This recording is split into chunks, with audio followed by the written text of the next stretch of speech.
Myself, Dr. Sangeeta Sharma, Associate Professor, PG Department of Chemistry, Government Dungar college Bikaner. आज हम BSc part second paper third में phase rule पढ़ेंगे।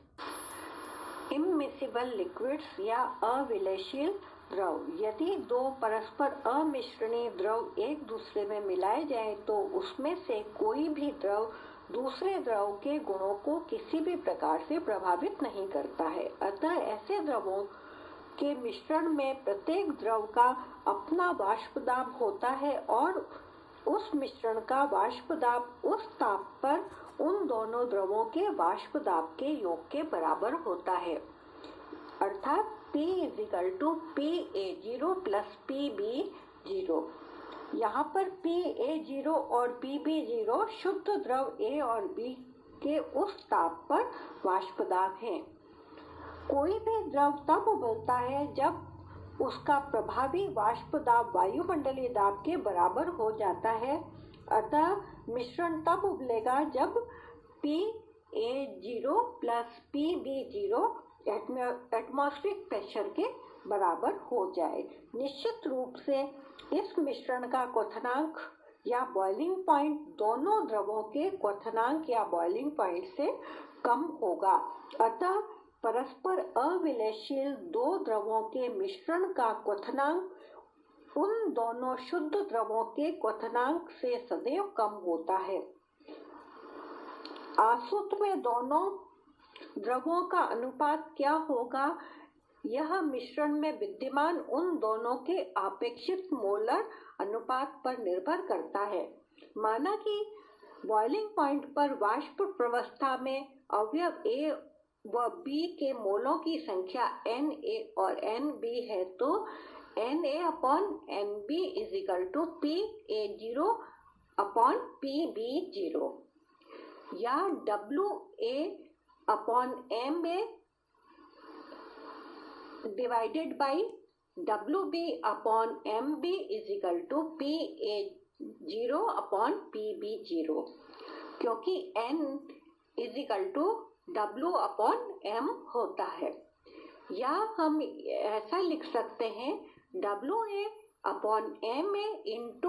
MB/WB = PA0/PB0 और WA/WP = PA0/PB0 × MA/MB।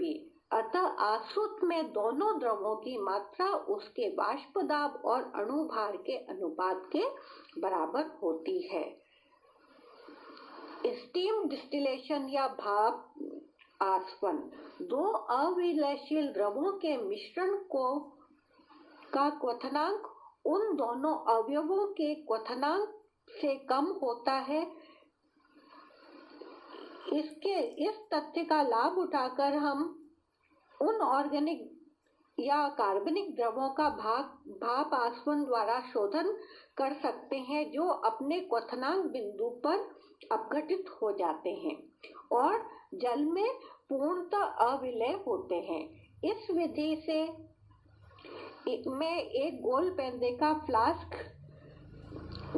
में अशुद्ध द्रव लेकर उसमें भाप प्रवाहित करते हैं, जो हमने इस डायग्राम में बना दिया है कि इस राउंड बॉटम फ्लास्क में तो हम अशुद्ध द्रव लेते हैं और इस बॉटल में जल लेकर उससे भाप बनाते हैं और भाप के द्वारा हम इस अशुद्ध द्रव को गर्म करते हैं।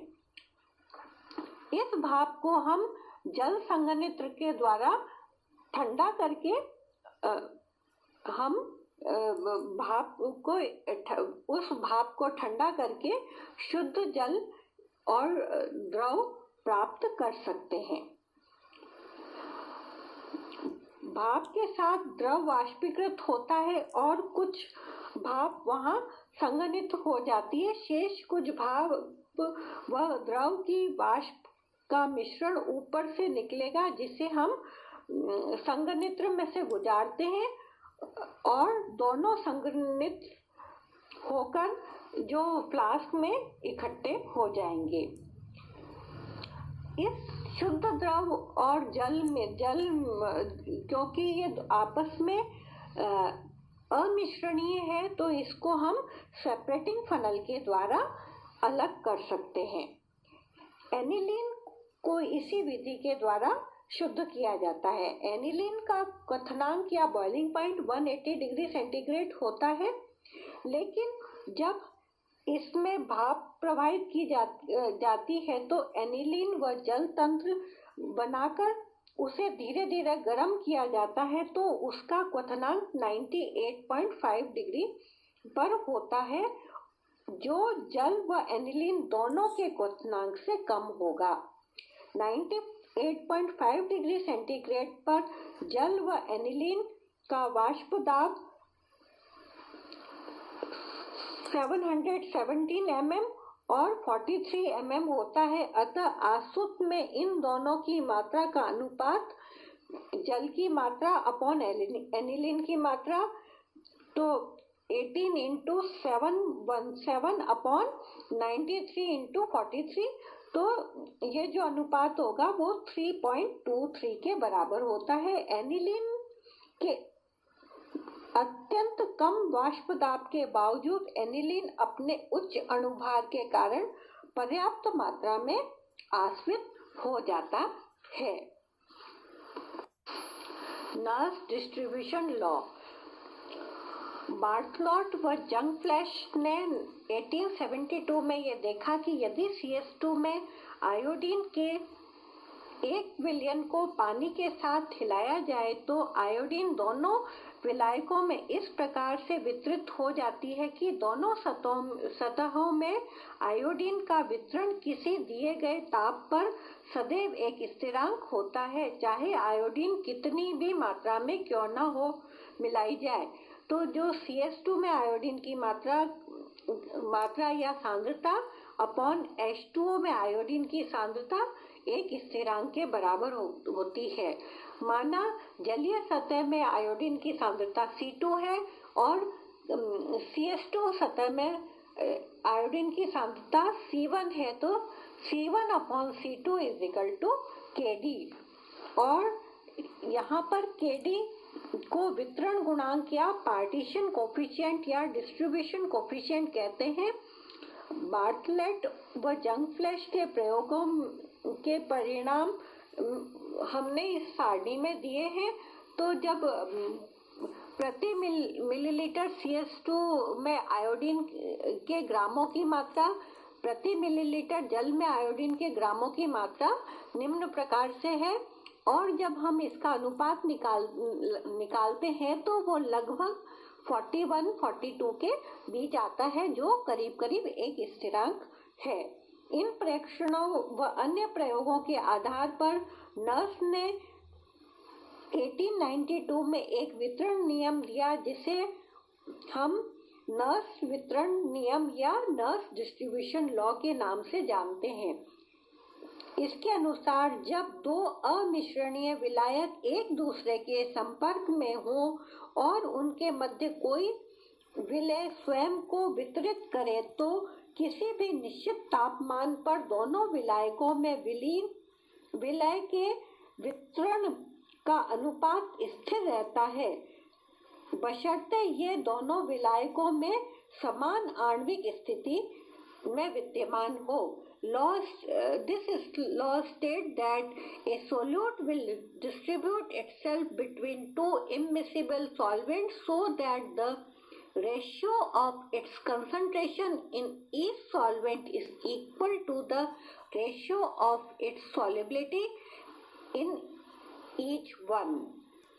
अतः समीकरण C1/C2 = KD में C1 व C2 स्थिर ताप पर दोनों विलायकों में विलय की समान आणविक अवस्थाओं की सांद्रता है। विलयता तापमान से बहुत अधिक प्रभावित होती है और दोनों विलायकों में विलयता का परिवर्तन आवश्यक नहीं है, ये एक जैसा हो ये भी आवश्यक नहीं है। अतः इस स्थिति में KD का मान भी तापमान से प्रभावित होगा। 1 डिग्री सेंटीग्रेड तापमान में वृद्धि पर केडी के मान में जो परिवर्तन होता है उसे तापमान गुणांक या टेम्परेचर कोफिशिएंट कहते हैं। अधिकांशतः तापमान गुणांक का मान बहुत कम होता है। फॉर एग्जाम्पल, सक्सिनिक अम्ल के जल व ईथर में वितरण के लिए तापमान गुणांक का मान केवल 0.055 प्रति डिग्री है। एसिटिक अम्ल के जल व ईथर में वितरण के लिए तापमान गुणांक का मान 0.0064 प्रति डिग्री होता है। वितरण नियम का ऊष्मागतिकी व्युत्पन्न या thermodynamic derivation of distribution law. माना कि T ताप पर किन्हीं दो परस्पर अविलय विलायकों में किसी विलय का रासायनिक विभव या केमिकल पोटेंशियल μ1 व μ2 है, तो μ1 = μ10 प्लस RT ln A1 और μ2 = μ20 प्लस RT ln A2 होता है। यहाँ A1 व A2 दोनों विलायकों में विलय की सक्रियता या एक्टिविटी है। जब वितरण का साम्य या इक्विलिब्रियम स्थापित हो जाता है तो दोनों विलायकों में विलय या सोल्यूट के रासायनिक विभव या केमिकल पोटेंशियल के मान समान हो जाते हैं। उस स्थिति में μ1 = μ2 होता है और हम समीकरण 13 व 14 से लिख सकते हैं μ10 plus RT ln A1 = μ20 plus RT ln A2, या हम इसको रीअरेंज करके लिख सकते हैं ln A1 upon A2 = μ20 minus μ10 upon RT। किसी निश्चित टेम्परेचर पर किसी पदार्थ का स्टैंडर्ड केमिकल पोटेंशियल या मानक रासायनिक विभव μ0 का मान स्थिर होता है। अतः हम लिख सकते हैं ln A1 upon A2 = constant at constant temperature, या A1 upon A2 = constant at constant temperature। क्योंकि विलयन अत्यंत तनु है, अतः इसकी सक्रियता लगभग इसकी सांद्रता के बराबर होती है। तो हम जो 16 समीकरण है उसको मॉडिफाई करके लिख सकते हैं A1 upon A2 = C1 upon C2 = constant, और ये कांस्टेंट KD के बराबर होता है। यही नर्स का वितरण नियम या डिस्ट्रीब्यूशन लॉ है। लिमिटेशन ऑफ डिस्ट्रीब्यूशन लॉ या वितरण नियम की सीमाएं। वितरण नियम अत्यंत उपयोगी है और इसकी सहायता से हम कई अध्ययन संपन्न कर सकते हैं, लेकिन वितरण नियम प्रत्येक तंत्र पर व प्रत्येक स्थिति में लागू नहीं होता है। इस नियम को कुछ विशेष परिस्थितियों या सीमाओं में ही लागू किया जा सकता है। तो यह नियम स्थिर ताप पर लागू होता है। चूंकि यौगिकों की विलयता ताप पर निर्भर करती है और भिन्न भिन्न विलायकों में यौगिकों की ताप पर निर्भरता भिन्न भिन्न होती है, अतः वितरण नियम का उपयोग करते समय ताप को या टेम्परेचर को कांस्टेंट रखना चाहिए। दूसरा लिमिटेशन है कि ये तनु विलयन पर ही लागू होता है। विलय पदार्थ की विलयता का मान कम होना चाहिए। उदाहरण के तौर पर वितरण की एक्सट्रीम स्थिति में दोनों विलायक विलय में संतृप्त होते हैं, अतः KD = C1 upon C2 और C1 और C2 सॉल्युबिलिटी के बराबर होने चाहिए, जो S1 और S2 के बराबर होगा। तो हम लिख सकते हैं KD = C1 upon C2 = S1 और upon S2। विलय की दोनों विलायकों में विलेयता S1 व S2 का मान जितना अधिक होगा, Kd के मान में विचलन उतना ही अधिक होगा। अतः नियम का पालन केवल उस स्थिति में होगा यदि S1 व S2 के मान कम हो, अर्थात विलेय पदार्थ दोनों ही विलायकों में अल्प विलयशील या स्परेंगली सॉल्युबल हो। तीसरा, दोनों विलायक परस्पर अविलेय अथवा अल्प विलयशील हो और उनकी परस्पर विलेयता के मान पर विलेय पदार्थ की उपस्थिति का कोई प्रभाव न पड़े। अर्थात जब हम सोल्यूट डालें तो भी दोनों विलायक आपस में अविलेय या अत्यंत अल्प विलेय हो। दोनों विलायकों में विलेय पदार्थ की आणविक स्थिति समान होनी चाहिए।